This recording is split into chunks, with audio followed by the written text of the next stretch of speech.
smaller than your thumb, silent as a leaf, and suddenly a towering monster. Stay with me. The pose you think you understand is doing the exact opposite of what it looks like. A praying mantis rocks back, throws its arms wide, and snaps its wings open until the small green insect looks enormous and wrong. Most people call this the threat of a tiny predator. But a mantis strikes this monster pose most often not while hunting, while being hunted. That one detail does not fit the fierce killer story we tell about this insect, and the full story is stranger still. You have seen this shape 100 times, on nature shows and in photographs, always framed as menace. The folded front legs, the patient tilt of the triangular head, the sudden explosion of hidden wings. To us it reads instantly, as a hunter raising a weapon and warning you off. Cameras love it, and so do the textbooks. It is one of the most recognizable poses in the insect world, and almost everything that pose seems to say is backwards.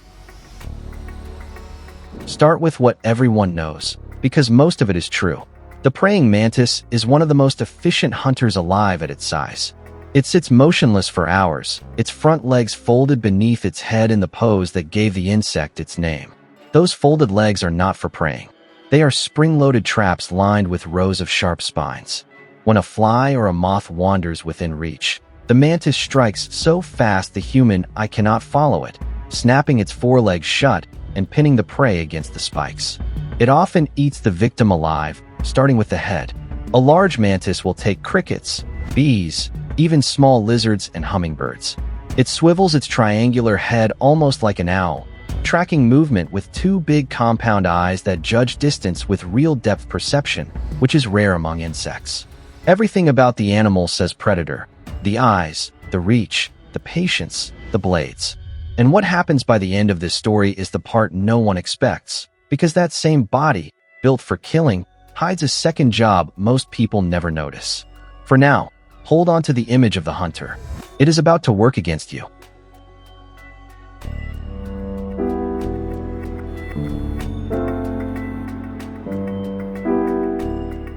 Look closer at those front legs, because they are the heart of the misunderstanding. Biologists call them raptorial forelegs, the same word family used for eagles and hawks. Each one folds like a pocket knife, and each is armed with 2 rows of interlocking spines that mesh together when the leg snaps shut. The strike is one of the fastest movements in the animal world. A mantis can extend, grab, and retract its foreleg in roughly 60 milliseconds, faster than you can blink and faster than most prey can react. That is exactly why the raised arm posture reads as danger to us. When a mantis lifts those spiked forelegs and holds them high, our brains see a loaded weapon, a cocked spring, a warning. The wings add to the effect. Many mantises keep their wings hidden and drab until they flare them, and when they open, the sudden change in size makes the insect look like it doubled or tripled in bulk. So the story writes itself. Fierce hunter raises its blades, spreads its wings, dares you to come closer. It is a clean, satisfying explanation. It is also, in the single most important moment, completely wrong. Because there is one situation where the mantis throws this entire display, and in that situation it has already lost. A cornered praying mantis does the opposite of what a predator expects. It gets bigger.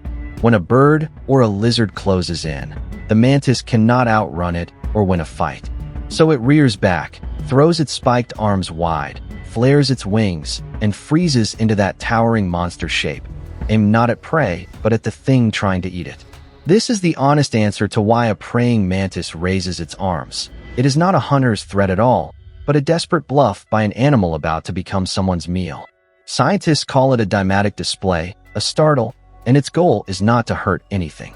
The mantis is gambling that for one split second the predator will hesitate, thrown by the sudden monster, and 1 second is all it needs to escape.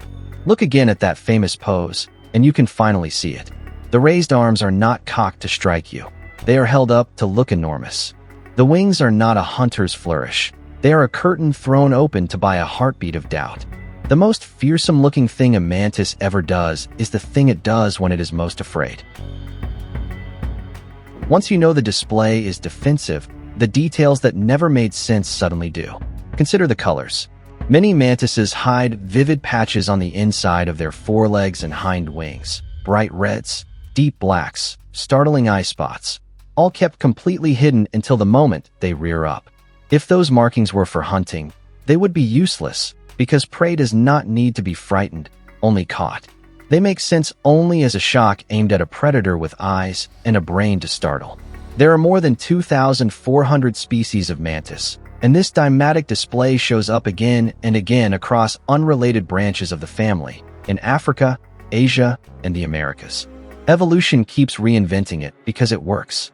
The same startle trick has evolved in moths, in frogs, even in octopuses, but few animals commit to it as completely as a mantis does. In experiments, mantises facing a looming threat reliably switch from stillness to the full spread, and birds confronted with a suddenly flaring insect often flinch, hop backward, or abandon the attack entirely. The insect has no venom that can kill a bird and no real weapon against something 100 times its size. What it has is a costume and a sense of timing. It is pure theater, a small animal doing an impression of a big one, betting that the predator's own reflexes will hand it the half-second it needs to vanish.